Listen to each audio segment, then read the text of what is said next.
जय श्री कृष्ण फ्रेंड्स। आज આપણે મેથીની ભાજીનો લીલો હાંડવો બનાવશું, એ પણ ઇન્સ્ટન્ટ। જનરલી હાંડવો બનાવવા માટે દાળ ચોખા પલાળવાના, પછી એને આથો આપવાનો, એ બધી ઝંઝટ આમાં નથી।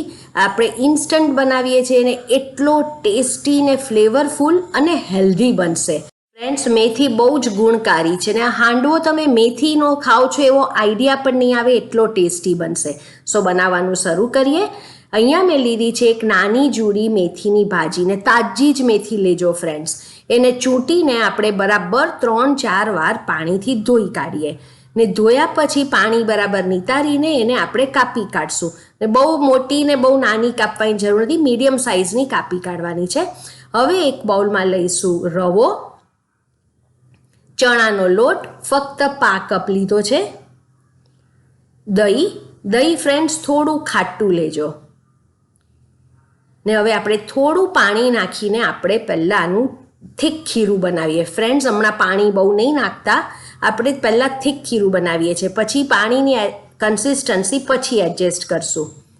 પાણી થોડું થોડું જ લેજો, એક સાથે નહીં નાખી દેતા, અને થીક ખીરું કરશું। જરી પણ હમણાં ઢીલું નહીં કરતા, આપણે કન્સિસ્ટન્સી પછી એડજસ્ટ કરશું ને જોવાનું કે જરી પણ ગઠ્ઠા ન રહે। સો અહીંયા ગઠ્ઠા વગરનું સ્મૂથ થીક ખીરું તૈયાર છે। તમે જોઈ શકો છો કે આ પ્રમાણેનું થીક બેટર કરવાનું છે। હવે આને આપણે ઢાંકીને 10 મિનિટ સેટ થવા દઈએ, ત્યાં સુધીમાં વઘાર કરી કાઢશું અને મેથીને કાપી રાખવાની। 10 મિનિટ થઈ જાય એટલે ખોલીને જોઈએ। હવે તમે જોશો કે ખીરું જરા થીક વધારે થઈ ગયું છે, કેમ કે પાણી એબ્ઝોર્બ થઈ ગયું છે, પણ હમણાં આપણે પાણી નહીં નાખીએ, પાણી આપણે પહેલાં મસાલાને વઘાર કરી કાઢીએ પછી એડ કરશું। ચપટી અજમો લઈએ અને અજમાને આ રીતે રબ કરીને નાખશું એટલે એની ફ્લેવર બરાબર આવે।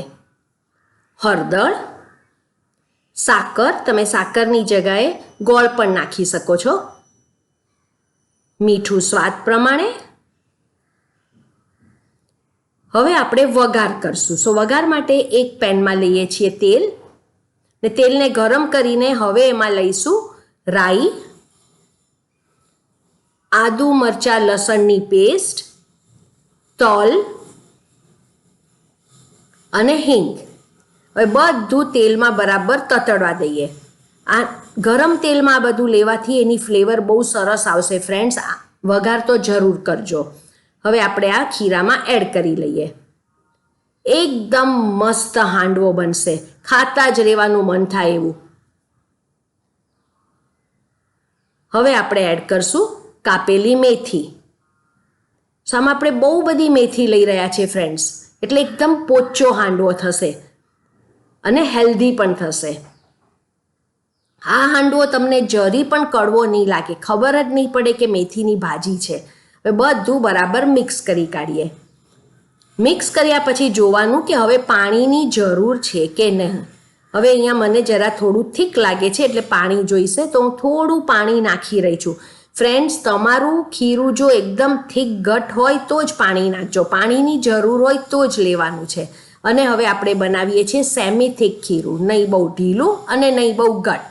સો અહીંયા સેમી થીક ખીરું તૈયાર છે। તમે આની કન્સિસ્ટન્સી જુઓ, પરફેક્ટ હાંડવા કન્સિસ્ટન્સી છે। સો અહીંયા આપણે હાંડવાનું ખીરું તૈયાર છે ફ્રેન્ડ્સ। હવે આમાંથી હું 2 હાંડવા બનાવવાની છું। આપણે મીડિયમ સાઇઝના 2 હાંડવા કરી રહ્યા છીએ, એટલે હું અડધું ખીરું એક બાઉલમાં ટ્રાન્સફર કરીશ। સો અડધું ખીરું આ બીજા બાઉલમાં ટ્રાન્સફર કરી રહી છું, કેમ કે આપણે પહેલેથી બધામાં ઈનો નાખી રાખીએ તો પછી ઈનોની ઇફેક્ટ ફ્લેટ થઈ જાય છે, એટલે જેમ જોઈએ એમ આપણે બનાવવાનું। હવે અડધા ખીરામાં મેં લીધું છે અડધી ટીસ્પૂન ઈનો અને એના ઉપર 2 ટીપા પાણી, એટલે એક્ટિવેટ થાય। અને હવે એક જ ડિરેક્શનમાં મિક્સ કરશું તો એકદમ ફાઇન ફ્લફી ખીરું અહીંયા તૈયાર છે। તમે આ જોઈ શકો છો ફ્રેન્ડ્સ, ફ્લફી થઈ ગયું છે એકદમ સરસ। હવે પેનને ગરમ કરીએ। પેન ગરમ થાય એટલે એમાં લઈએ છીએ તેલ, રાઈ, તલ અને બારીક કાપેલો લીમડો। હવે જે આપણે ઈનોવાળું જે ખીરું તૈયાર કર્યું છે આમાં આપણે સ્પ્રેડ કરી લઈએ। નથી બહુ એકદમ થીક બનાવો નથી, બહુ પતલો બનાવો. આપણે મીડિયમ સાઇઝનો હાંડવો કરી રહ્યા છીએ અને હું 2 કરી રહી છું આટલા ખીરામાંથી. હવે ઇવનલી સ્પ્રેડ કરી કાઢશું. તમે આ જુઓ કેટલું ક્વિક અને ઇઝી રેસીપી છે ને જબરદસ્ત ફ્લેવરફુલ ટેસ્ટી હેલ્ધી હાંડવો બનશે. હવે આને આપણે કવર કરીને 5 થી 7 મિનિટ લો ફ્લેમ પર એને થવા દઈશું. 5 થી 7 મિનિટ લો ફ્લેમ પર. 5-7 મિનિટ થઈ જાય એટલે ખોલશું. હવે જોવાનું કે ઉપરનું જે લેયર છે ડ્રાય થયું છે કે નહીં. ફ્રેન્ડ્સ, ઉપરનું લેયર ડ્રાય ન થયું હોય તો સાઈડ ચેન્જ નહીં કરતા પાછું કવર કરીને 1 મિનિટ કૂક કરજો. અહીંયા ઉપરનું લેયર ડ્રાય છે એટલે સાઈડ ચેન્જ કરશું. હવે તમે કાં તાવેતાથી સાઈડ ચેન્જ કરો કાં તમે ઉપર પ્લેટ નાખીને. હવે બહાર મેં હાંડવો કાઢી લીધો છે. પાછું લઈએ છીએ તેલ, રાઈ, તલ અને લીમડો. સેમ પ્રોસિજર કરીએ છીએ. અને હવે જે બીજી ઉપરની જે સાઈડ જે કાચી હતી એ આપણે ફેસિંગ પેનની સાઈડ મૂકશું. અહીંયા બતાવ્યું છે એ પ્રમાણે તમે આ જોઈ શકો છો.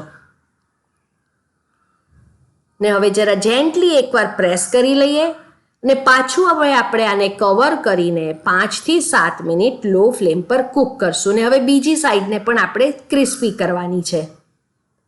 5-7 મિનિટ થઈ જાય એટલે ખોલશું ને જોવાનું કે નીચેથી ક્રિસ્પી થઈ છે કે નહીં. ને ન થઈ હોય તો હવે કવર નથી કરવાનું. કવર કર્યા વગર જ હવે આપણે ક્રિસ્પી બનાવવાની છે. આ હલી રહ્યું છે, સરસ રીતે નીચે ક્રિસ્પી થઈ ગયું છે. ફ્રેન્ડ્સ, હવે હું પાછી સાઈડ ચેન્જ કરી રહી છું. હવે આપણે બીજી રીતથી સાઈડ ચેન્જ કરીએ. ઉપર આ રીતે પ્લેટ મૂકવાની અને ફ્લિપ કરો. ઇઝીલી હાંડવો બહાર આવી જશે. તમે આ જુઓ કે બીજી સાઈડ પણ સરસ થઈ ગઈ છે. હવે આને આપણે પાછું ટ્રાન્સફર કરી લઈએ પેનમાં. ને હવે બેઉ સાઈડ ઢાંક્યા વગર આપણે ક્રિસ્પી કરવાની છે. થોડી થોડી વારે સાઈડ ચેન્જ કરતા જવાનું અને તમને જોઈએ એટલી ક્રિસ્પી કરવાની, પણ ઢાંકવાનું નથી. ને જ્યારે બેઉ સાઈડ બરાબર ક્રિસ્પી થઈ જાય એટલે ગેસની ફ્લેમ બંધ કરી દેવાની. અહીંયા બેઉ સાઈડથી પરફેક્ટ ક્રિસ્પી થઈ ગઈ છે. મેં થોડી વાર એને કૂક કર્યું છે. હવે ગેસ બંધ કરીને બહાર કાઢશું. રેડી ટુ સર્વ છે. તે જાળી પર કાઢું છું કેમ કે વરાળથી સોગી ન થઈ જાય એટલા માટે. હવે આપણે આને સર્વ કરશું. ને સર્વ કરો ત્યારે પિઝાની જેમ કાપજો અને જ્યારે કાપશો ત્યારે આઈડિયા આવશે કે એકદમ મસ્ત પોચો અને બેઉ પડ ઉપર નીચેના સરસ ક્રિસ્પી. એક બાઈટ તમે આની એન્જોય કરશો. ફ્રેન્ડ્સ, વેજીટેબલ હાંડવા તો બહુ ખાધા હશે. એકવાર આ મેથીની ભાજીનો પણ ખાઈ જુઓ, બહુ જ ગમશે. એન્જોય કરો ચટણી સાથે કે દહીં સાથે. અહીંયા હું દહીંના ઉપર અથાણાનો સંભાર્યો નાખું છું. બહુ જ ટેસ્ટી લાગે છે. હવે પાછો તમે આનો લુક જુઓ. ગ્રીન હાંડવો, એક પડ તમે આનું એન્જોય કરશો. બેઉ સાઈડ ક્રિસ્પી, અંદરથી રૂ જેવો પોચો. ઠંડો ખાશો તો પણ ગમશે ફ્રેન્ડ્સ, એની ગેરંટી છે. આ તમે નાસ્તામાં, જમવામાં કે લંચ બોક્સમાં પણ આપી શકો છો. એકદમ ફ્લેવરફુલ અને ટેસ્ટી. એક બાઈટ એન્જોય કરશો. સો ફ્રેન્ડ્સ, આ મેથીનો લીલો હાંડવો તમે પણ બનાવો અને રેસીપી ગમી હોય તો નીચે કમેન્ટ સેક્શનમાં કહેજો રેસીપી કેવી લાગી. તમારી કમેન્ટ મારે માટે બહુ જ ઇમ્પોર્ટન્ટ છે. Thank you for watching.